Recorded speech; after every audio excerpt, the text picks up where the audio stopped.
And welcome back. Well, Memorial Day weekend is the unofficial start to summer, but it's also the beginning of the 101 most dangerous days of driving for teens. Anne Scallon is the publisher and editor of Before the Wheel. She's here with some thoughts on how to make sure our kids make it safely through this season. Great to see you. Nice to see both of you. It's true. You make the point in the information for a very long time, decades.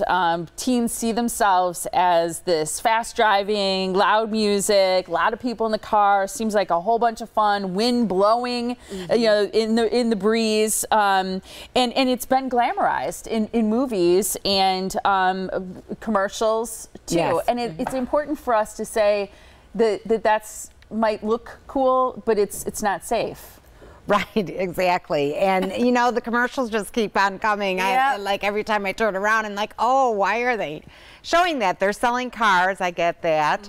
But yeah, the music blasting, you know, everything going, a bunch of teens crammed together is not a good scenario. Yeah. So it's a good time to sit down with your teens, very casually, fun environment, and talk about what the summer looks like, what their schedule looks like and everything. Well, because you say the key to having a little bit safer is to have a required structured summer schedule. Because there's two things that cause some of that, why it's not a good idea, and it's the emotions, that elation about being out of school, and then having that unstructured schedule. Right. So teens with a lot of time are going to be in the car a lot, and they're just going to, it's just going to be a list, you know, let's go to the beach, let's go to the movies, let's go out for pizza. Yep.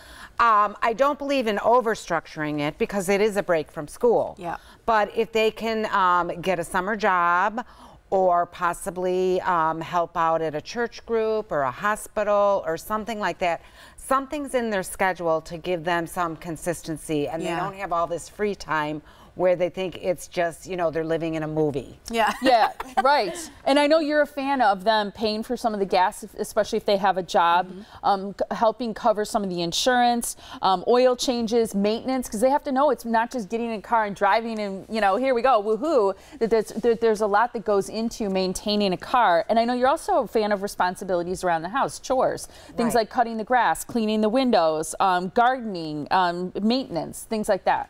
Exactly. Keeps them busy. Right. and it tells, you know, the families that we're all in this together, because the parents, this is their only free time where you have really nice weather in Wisconsin also. So they want to be on a volleyball team or a softball team or whatever, and they can't just be expected to be doing all the work. Yeah.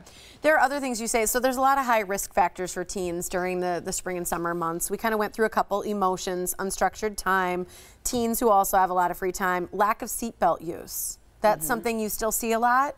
Yes, because teens feel like it gives them freedom, just like somebody who drives a motorcycle says they like to go without their helmet. I mean, it's not a good situation. So it's a good thing to be reminding them of, is the importance of seatbelts. Yeah, parents tend to be less available. As you said, they're involved in some of their own things. There's a higher risk of alcohol use in the summer, texting and cell phone use. I mean, the distracted driving is a huge risk.